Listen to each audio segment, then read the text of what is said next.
Bien, bueno, ahora sí, buenos días para los estudiantes del primer trimestre, sección A de Derecho Civil 1. Ahora sí van a ver los videos correspondientes a cada uno del desarrollo de las unidades y el contenido programático de la materia.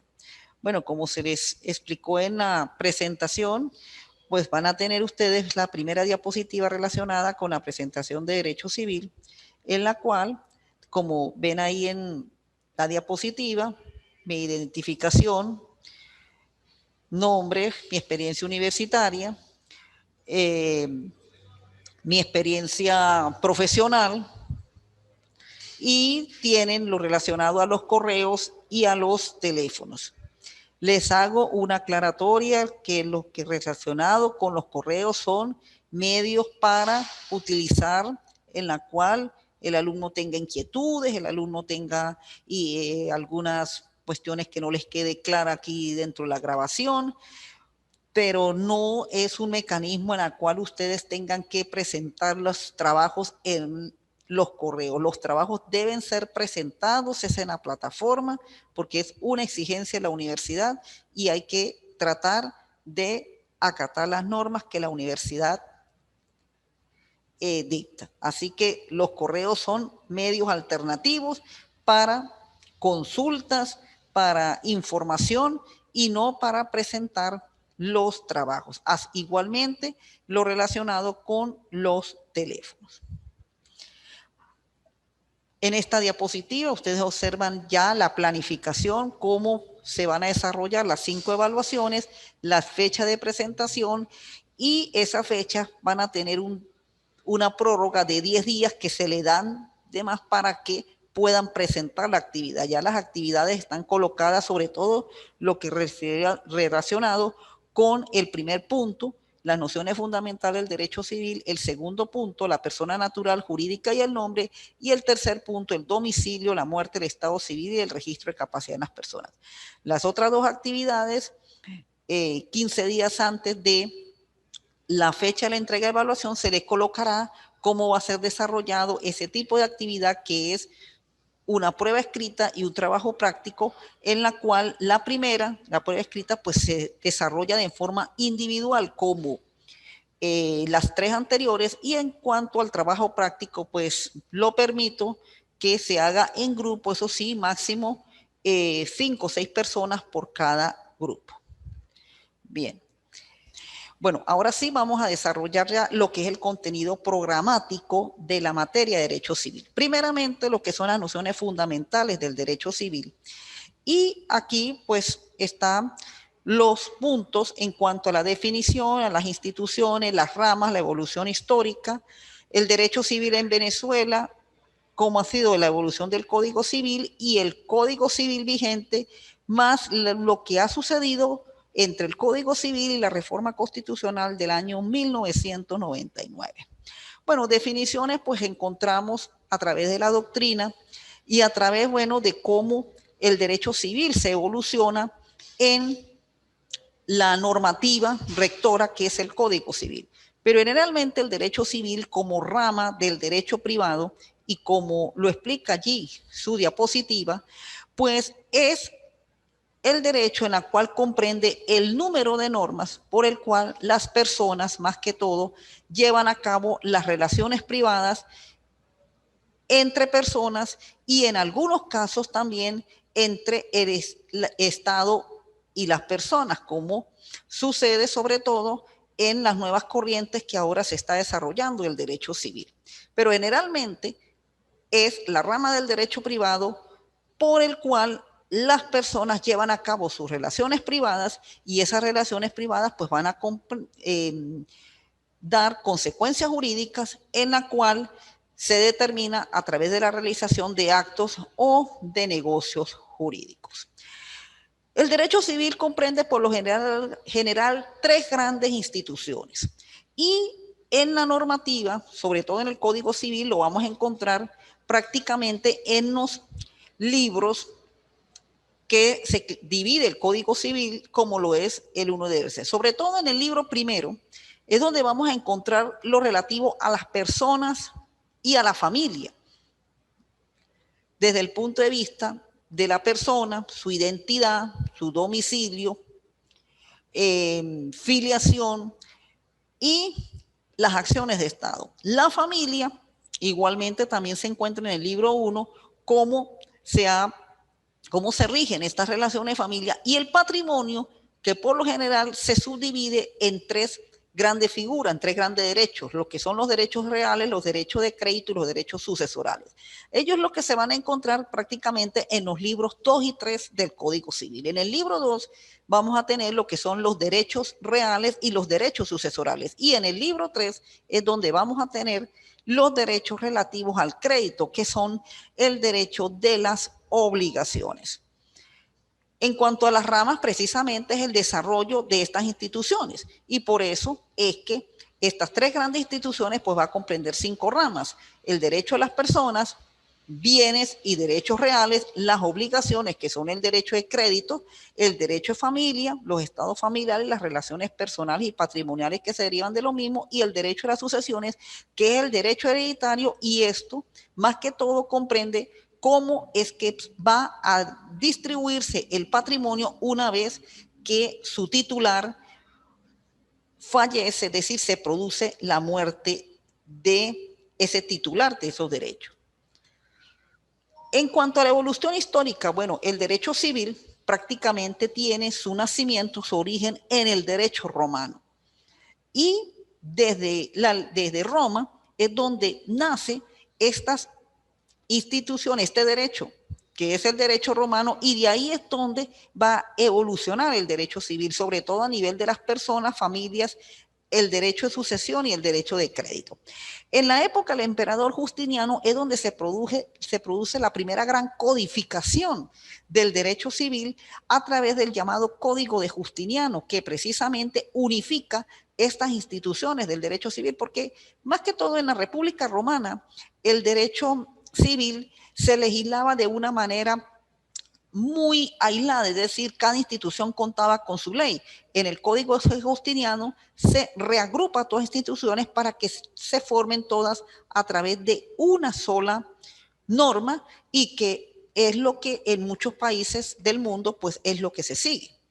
La Edad Media, el derecho civil comparte normas del derecho canónico, y ya en los tiempos modernos, pues el derecho civil tuvo una gran evolución a raíz de la Revolución Francesa, especialmente con el Código Napoleónico de 1804. Nos vamos al derecho civil en Venezuela. Bueno, en Venezuela, pues el derecho civil prácticamente comenzó a evolucionar, fue a raíz del siglo XIX, sobre todo después que se produjo la independencia de Venezuela, y no desde el momento de la independencia, sino décadas posteriores, más o menos como después de la segunda mitad del siglo XIX, es donde en Venezuela el derecho civil comenzó a tener su evolución. Antes de la independencia de Venezuela, cuando Venezuela se forma la Capitanía General, pues las leyes en materia civil provenían de España, y más que todo estas leyes pues eran conocidas como las leyes de Castilla, la recopilación de Indias y las 7 partidas. De allí es que una vez producida la independencia, pues no fue sino hasta 1865 y siguientes cuando comienza en Venezuela a redactarse las primeras normas del Código Civil. Generalmente, el primer proyecto presentado por el profesor Julián Viso, inspirado en el Código Civil de don Andrés Bello en Chile, fue donde se producen las primeras normas del derecho civil en Venezuela. En el siglo XIX, en realidad, las reformas fueron pocas, pero la más importante que se generó en Venezuela del siglo XIX fue la reforma de 1873 en el gobierno del general Guzmán Blanco, cuando se crea la institución del registro civil.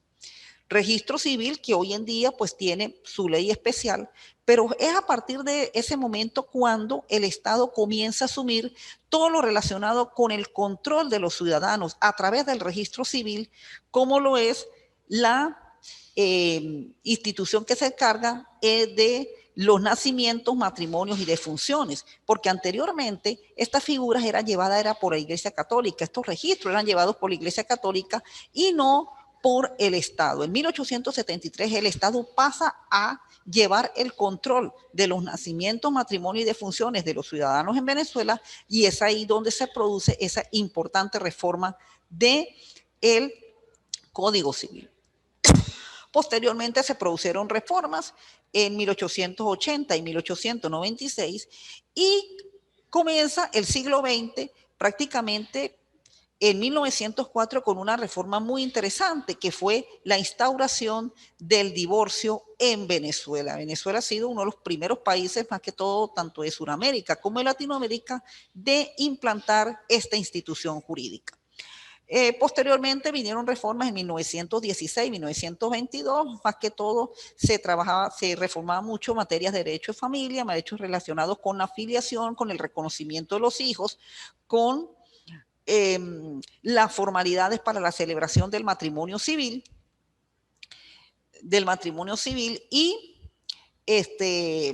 quienes celebraban el matrimonio civil. Y antes de la mitad del siglo XX se produjo una importante reforma en 1942, donde aquí, más que todo, la institución que tuvo las reformas fue lo relacionado con el derecho de obligaciones y de crédito. Lo de familia había sido reformado en los códigos anteriores, pero en la de 1942 se reformó mucho lo que fue las figuras de los derechos de crédito, los derechos de obligaciones, y en cuanto a la materia de derecho de familia, aquí es donde precisamente surge la figura de la unión concubinaria, que hoy en día pues se trabaja bastante en el derecho civil y fue uno de los grandes avances. Aquí todavía la mayoría de edad se establece a los 21 años y seguía todavía la figura del hijo legítimo y del hijo natural. Y entramos a la actual reforma que se hizo, el Código Civil, la que tiene vigente, la que todavía pues se necesita que haya una más actualización de acuerdo con las normas constitucionales, pero la que se llevó a cabo en 1982, la que tenemos vigente, y la que hoy en día pues es la que rige todo lo que se relacionado con las instituciones tanto de familia como de bienes y obligaciones. En 1982, como lo explican ustedes, lo ven ahí ustedes en su diapositiva, en la Gaceta Oficial número 2990, se estableció la reforma del Código Civil. Y en esta reforma, pues más que todo se avanzó mucho fue en la materia de derecho y familia. Sobre todo, en primer lugar, baja la edad a los 18 años. Y es la edad que en este momento tenemos vigente. En cuanto a la discriminación de hijo legítimo y natural, queda eliminado en la reforma de este código y todos los hijos pasaron a ser iguales, sea legítimo, sea natural. Se estableció la igualdad de los cónyuges en cuanto a la administración de los bienes de la comunidad conyugal para evitar injusticia, sobre todo en el manejo de la disposición de estos bienes. Y se estableció también en cuanto a la igualdad, tanto el hombre como la mujer, en las relaciones de bienes y en las relaciones de matrimonio, donde acá se elimina la obligatoriedad de la mujer de llevar el apellido del esposo. Si lo quiere llevar, lo que lo puede llevar. Si no lo quiere llevar, ahora no es obligatorio. Ahora, ¿qué es lo que está pasando con el Código Civil y la reforma constitucional de 1999? Si bien el Código Civil ha tenido sus grandes avances, ha sido un código que ha tenido más que todo una función hacia los ciudadanos de igualdad, de equiparación. Sin embargo, cuando se produce la reforma de 1999 y dado el Estado democrático, social, de derecho y justicia que tiene Venezuela, en la cual confirma su carácter humanista y social, la normativa del Código Civil y lo que tiene la Constitución, pues ha presentado ciertas variantes.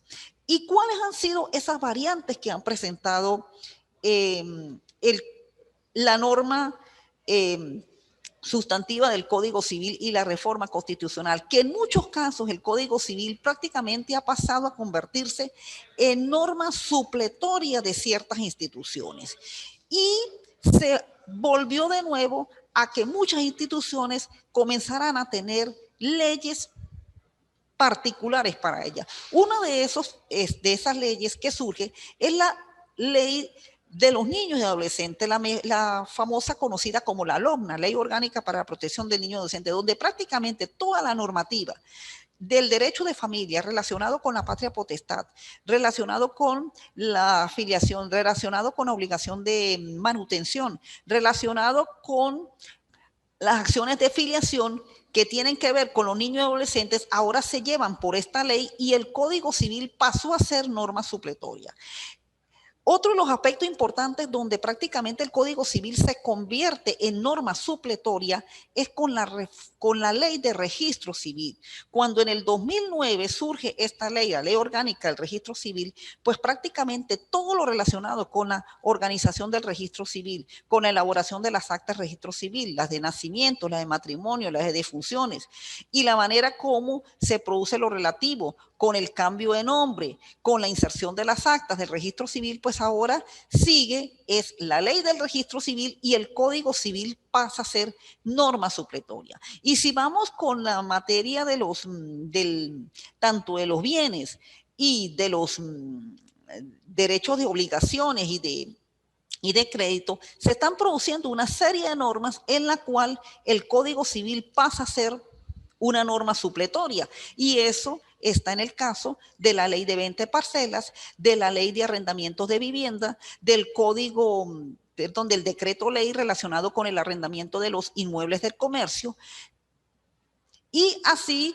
una serie de normas en la cual el Código Civil pasa a ser supletorio de estas leyes. Y en algunos casos, pues, de repente puede venir una inquietud, una pregunta de ustedes.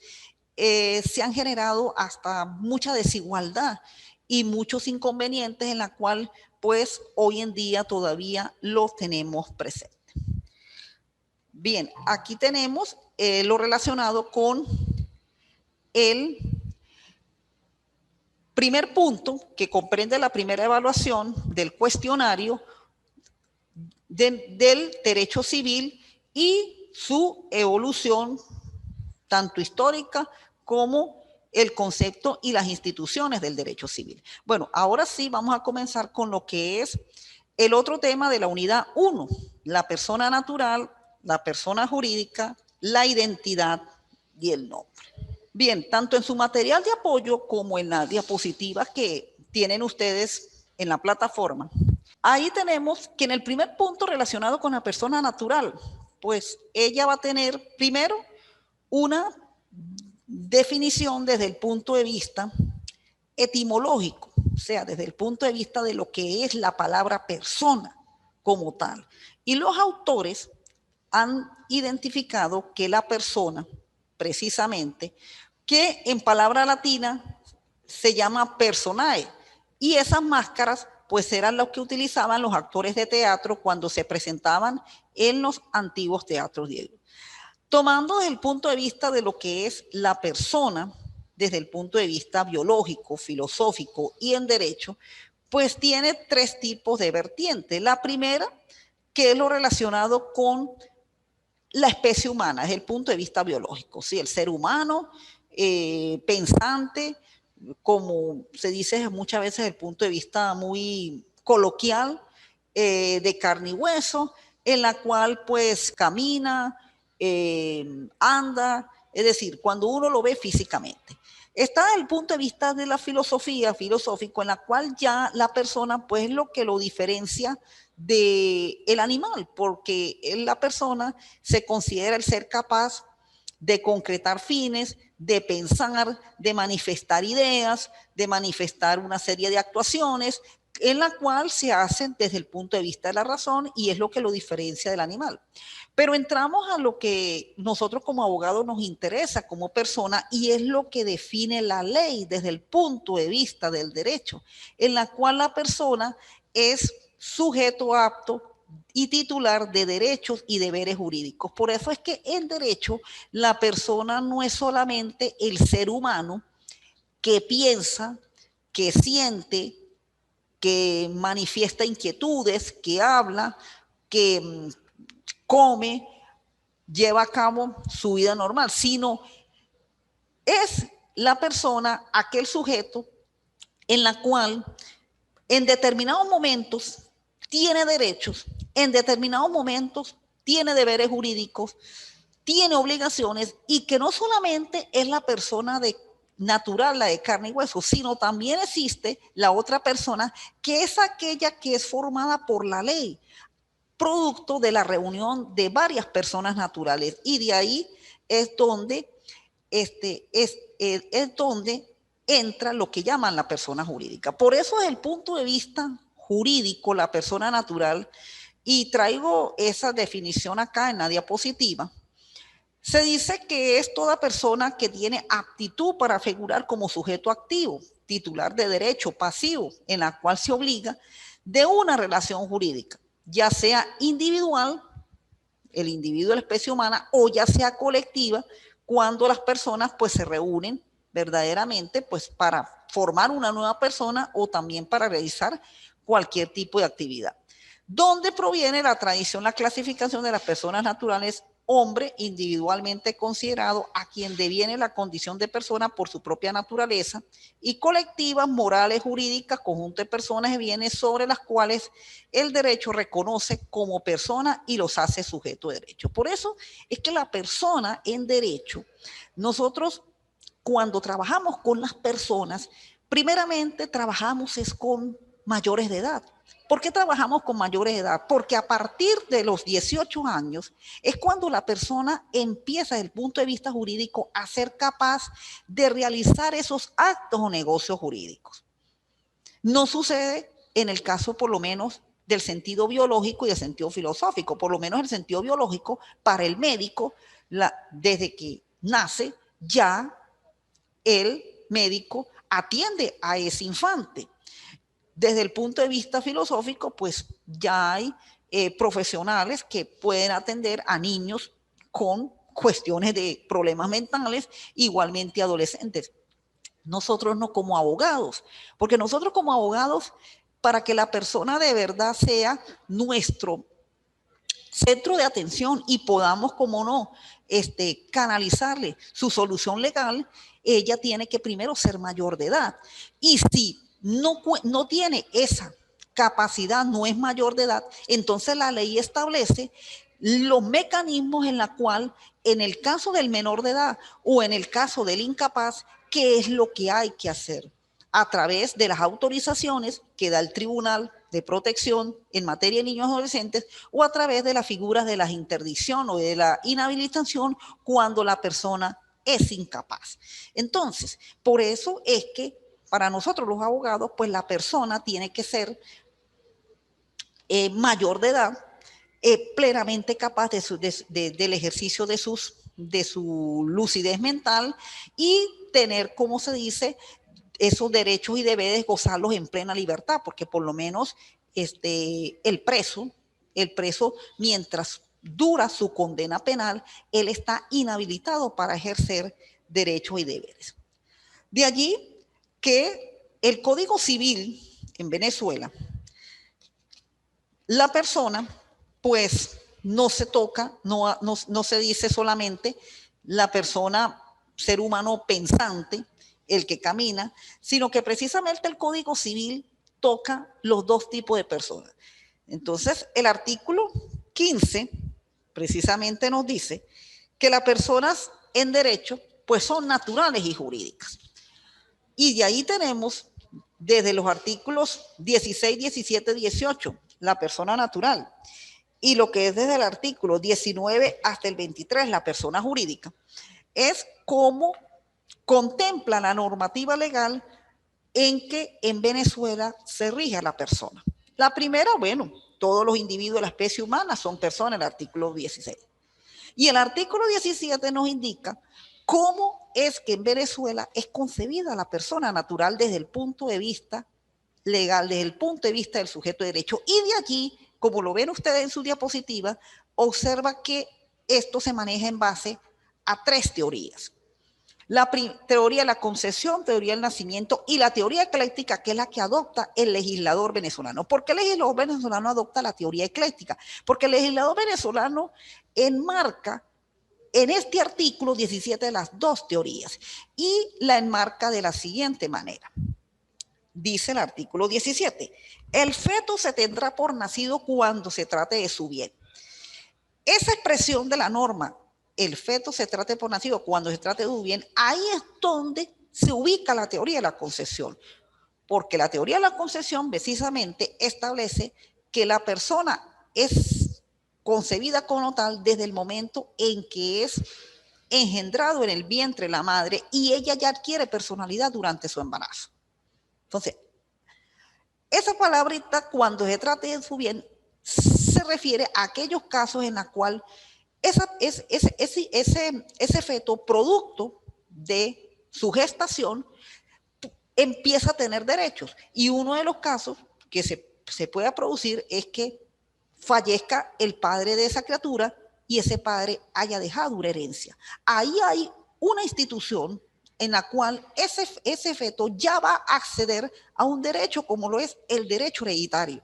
Entonces, de esa manera, pues por eso el legislador en esta parte acoge la teoría de la concesión siempre y cuando se trate de su bien el producto de ese embarazo.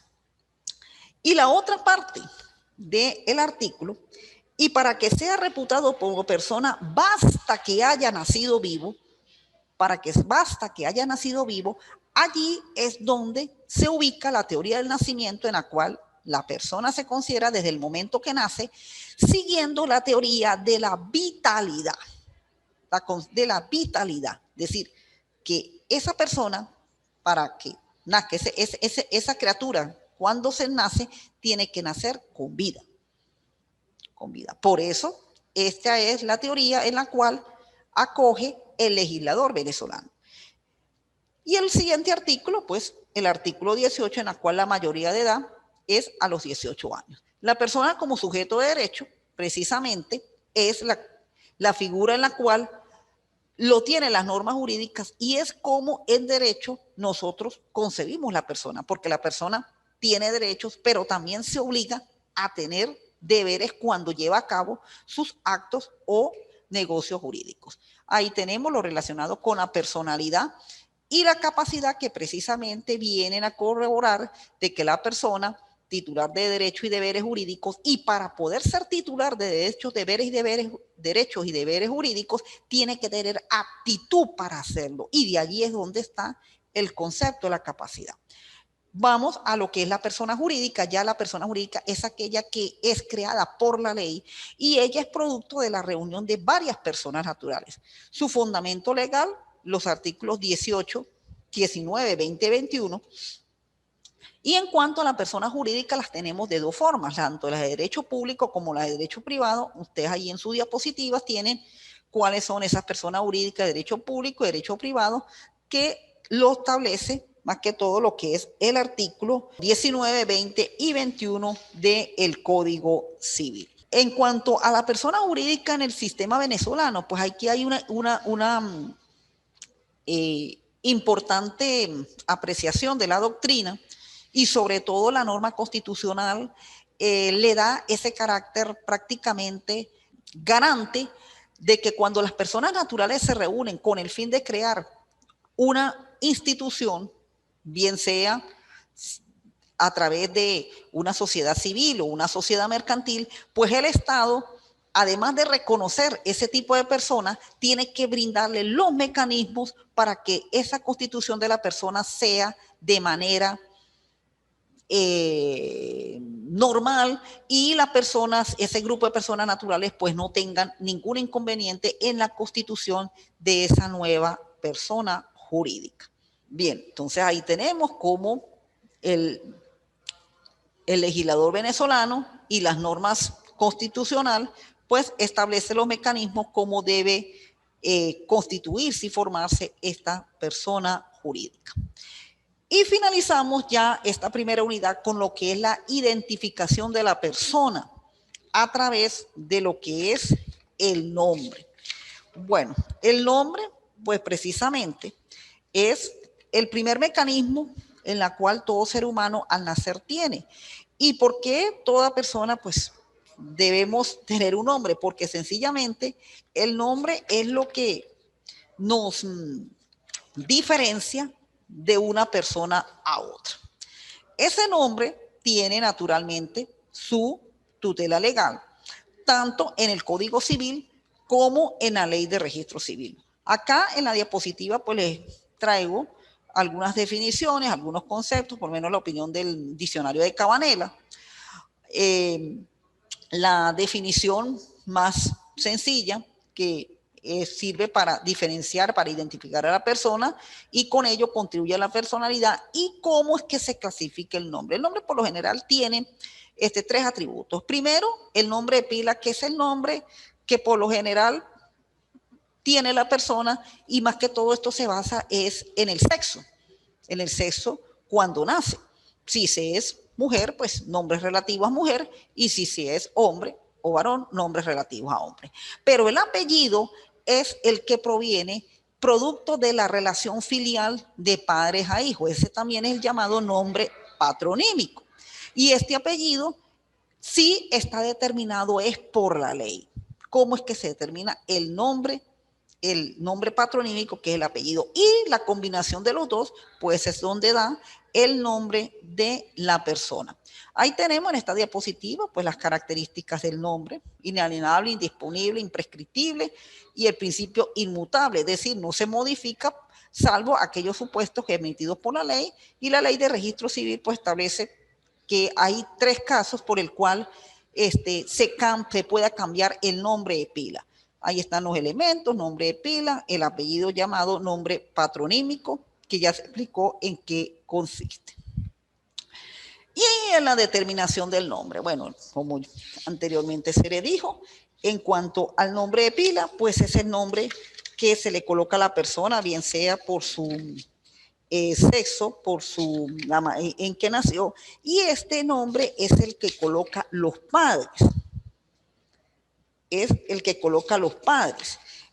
Y en el artículo 93, que en los requisitos del acta de nacimiento, pues ahí es donde se indica que los padres pues son los que se colocan el nombre de pila. Ahora, con respecto al nombre patronímico, el apellido, sí es determinado por la ley. Y se determina de acuerdo a el estado filial que los padres tienen con respecto a los hijos. Y tenemos 5 casos en la cual los artículos desde el 235 hasta el 239 están determinados y ellos se producen de acuerdo a cómo está la relación filial padre-hijo. Tenemos el primer caso cuando son nacidos en el matrimonio, cuando son reconocidos cuando son nacidos fuera del matrimonio y se produce la figura del reconocimiento, cuando es nacido fuera del matrimonio y solamente es reconocido por uno de los cónyuges, cuando solamente es reconocido por uno de los cónyuges en la cual se le permite repetir el apellido del cónyuge que lo reconoció, y cuando no es reconocido por ninguno de los cónyuges, es decir, cuando se produce esa situación de niños de abandono, que es cuando la autoridad pública se encarga de colocar el apellido, pero este apellido pues tiene que ser un apellido en el cual no lesione intereses de terceros. Esa es la forma por la cual se determina el apellido aquí en Venezuela. Y en cuanto al cambio del nombre en la legislación venezolana, pues en la Ley de Registro Civil, como ustedes lo ven en su diapositiva, en el artículo 146, pues solamente se permite el cambio del nombre cuando se presentan 3 situaciones bien determinantes, sea porque el nombre es infamante, lo somete al escarnio público, o no corresponde a su género, en la cual pues le va a afectar naturalmente el sentido de la personalidad y naturalmente pues la persona se sienta incómoda con ese nombre. También dice la norma que cuando este cambio se produce relativo a los niños y niñas, pues esto lo hará el representante legal, lo hará uno de los progenitores, y en los casos de colocación familiar, pues no se permitirá el cambio de nombre propio sin autorización judicial previa. El registrador o registradora procederá a la tramitación del cambio de nombre propio mediante el procedimiento de rectificación en sede administrativa, y este procedimiento es el que establece el artículo 148 de la Ley de Registro Civil. Bien, esta explicación corresponde a la unidad número 1, en la cual pues va a tener 2 evaluaciones, tanto el cuestionario como el ensayo, y de esta manera pues se explicó en forma muy sencilla y breve lo que corresponde a esta unidad. Bien.